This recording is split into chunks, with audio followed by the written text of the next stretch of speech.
Right, I'm going to try and give you an explanation of the click and interlock assembly.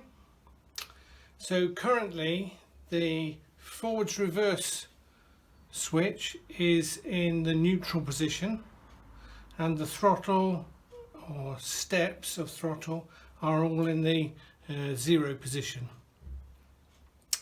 If I try and move the speed controller, the throttle, it won't rotate. You see it's stopped and you can see the spring compressing, but that's as far as it can go. It won't operate any of the switches. If I put the forwards reverse lever into either forwards or reverse, you see it's now moved that. Now I'm able to quite easily click up the levels of speed. So that's 3, 2, 1, 0. 1, 2, 3, 2, 1, 0. I have to put this back to 0,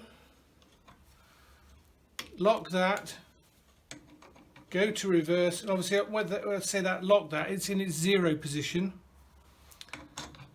To go to reverse, to be able to go 1, 2, 3, 2, 1, 0.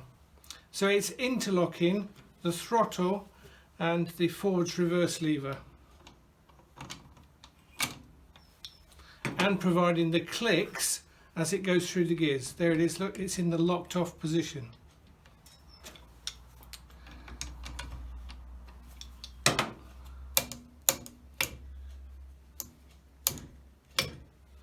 I hope that's a little explanation. Now, what I've got to do is make new plates here. One of them is incredibly worn. I'll show you those in a minute. What's happening is that's pulling the spring one way, as this pin is now not sitting square. This pin at this end sits nice and square, that one's all cocked across, and that will be putting sort of undue stress and strain and making things rub, giving poor operation and the possibility that it makes it easier to sort of try and cheat and foul the system.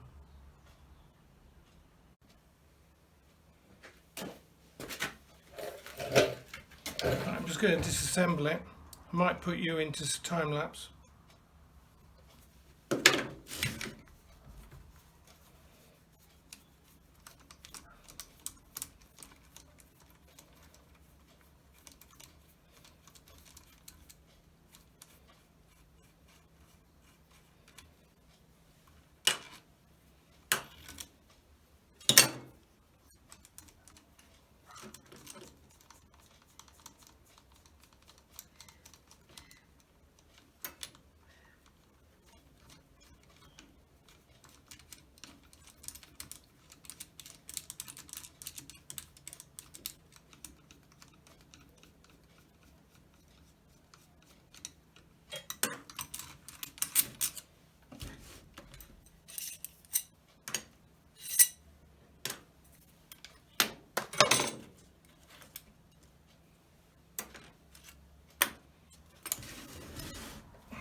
I don't know whether you can see, but here's the very badly worn piece. That's what I'm going to make this morning. They have to be perfectly symmetrical, so what I will do is I'll make the two of them together. So all the drillings will happen through the two plates at the same time.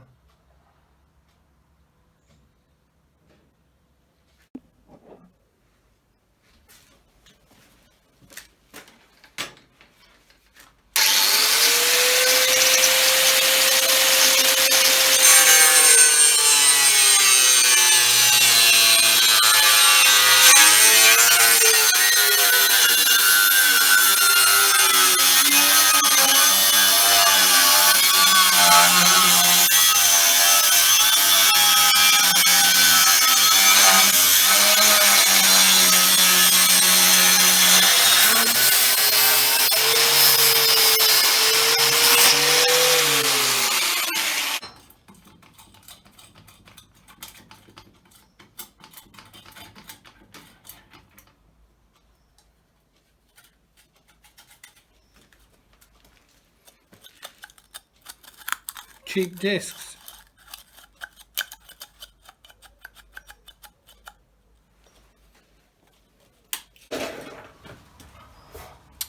Right, I've cut the two plates.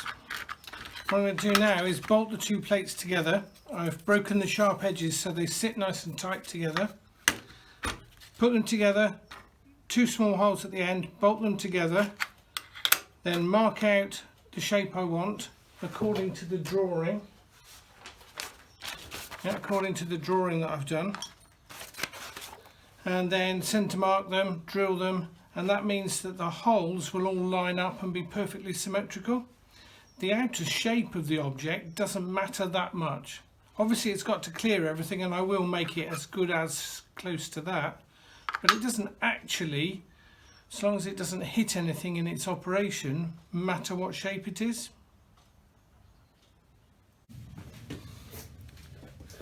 I don't know how well you can see this, but I've marked out with centre punches and lines, measured, scored on the metal, and what it does is it positions the holes for me to drill. Perhaps you can see it a little bit better if I put the not so worn plate on, but even still it's a lot deeper than it should be. What I do now is join the two pieces together and drill the holes at the same time, which means that both sets will be identical. Just loosely put this together so you can see what I'm going to do.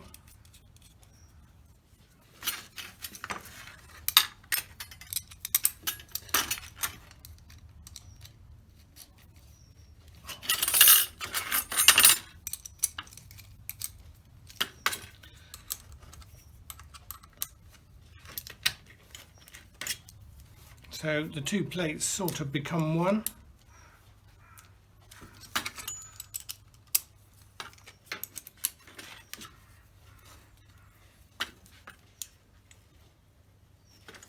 Right, with those nipped up, my two plates are like one, and I'll be able to drill through and then cut out and make two new side plates.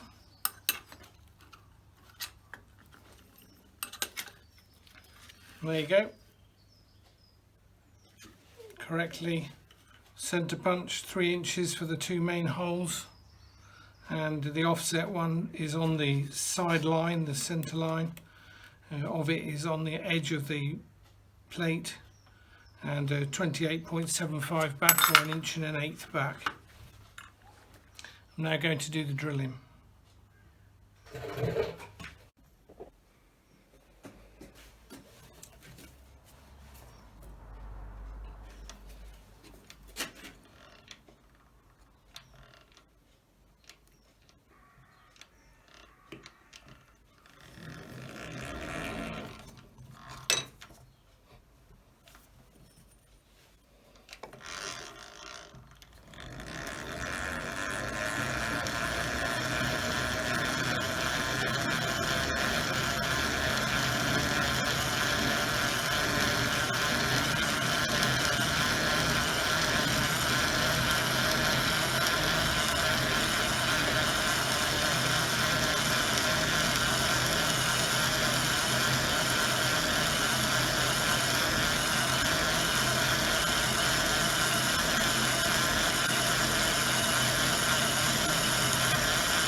Right, hopefully you can see this. I'm going to drill a hole.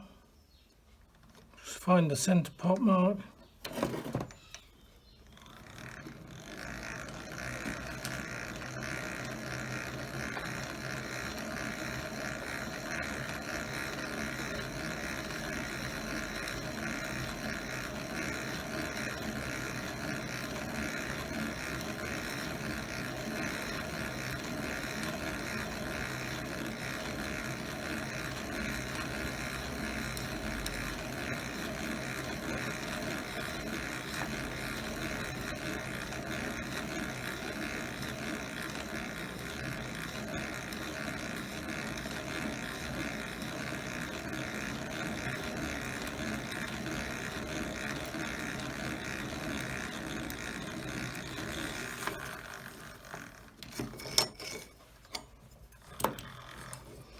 There we go, we're through nice and cleanly. To do the third hole.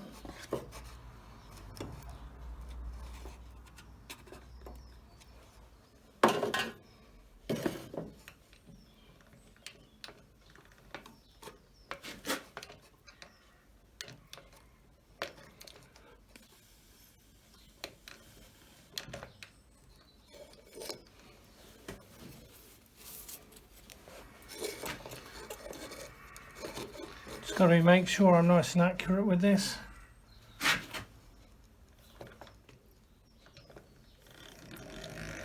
Find that centre pot mark exactly.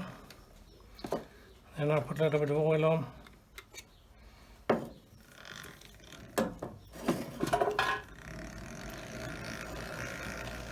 Wind away.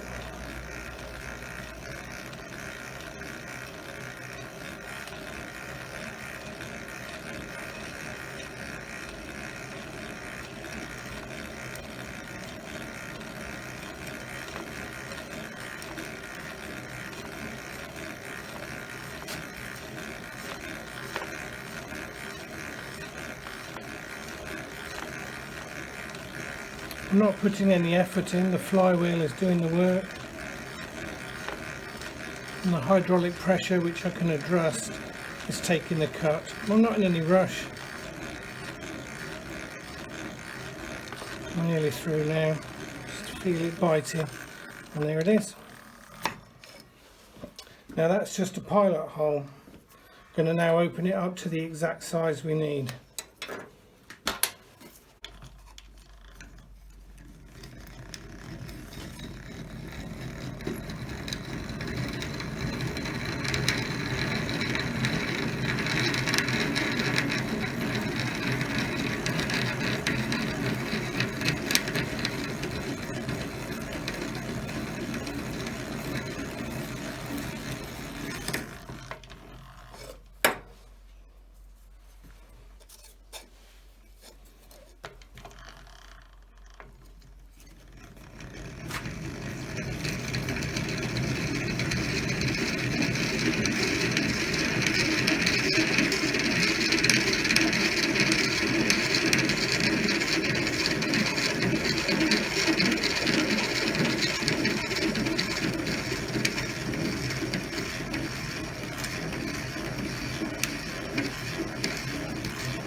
And there we go. Not looking too bad.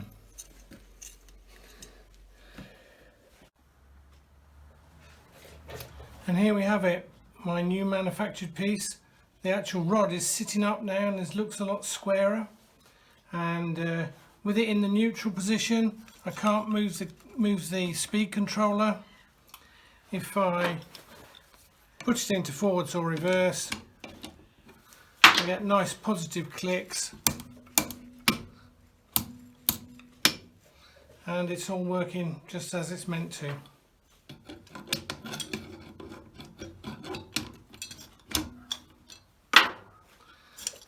Can't move.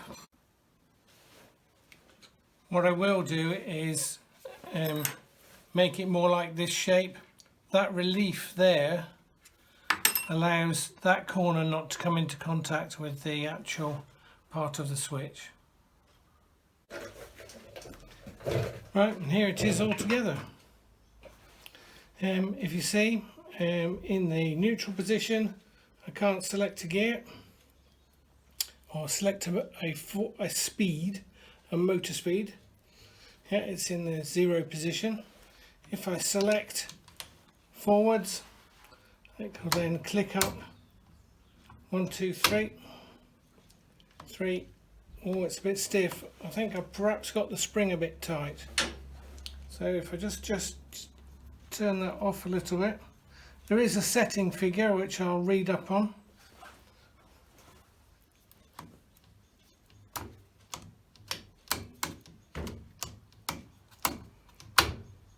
It's still a bit tight to get into that speed, so I'll just take out a little bit more.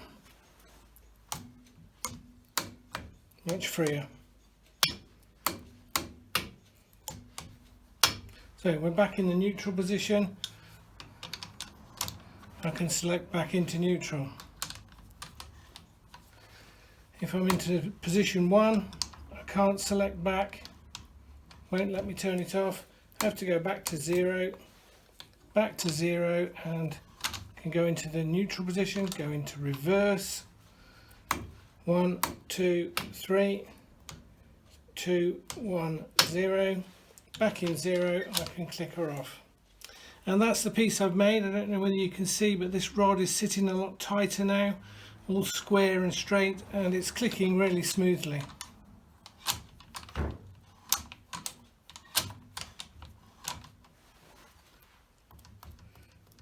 Can't select a speed when it's in neutral. Into forwards. Yep.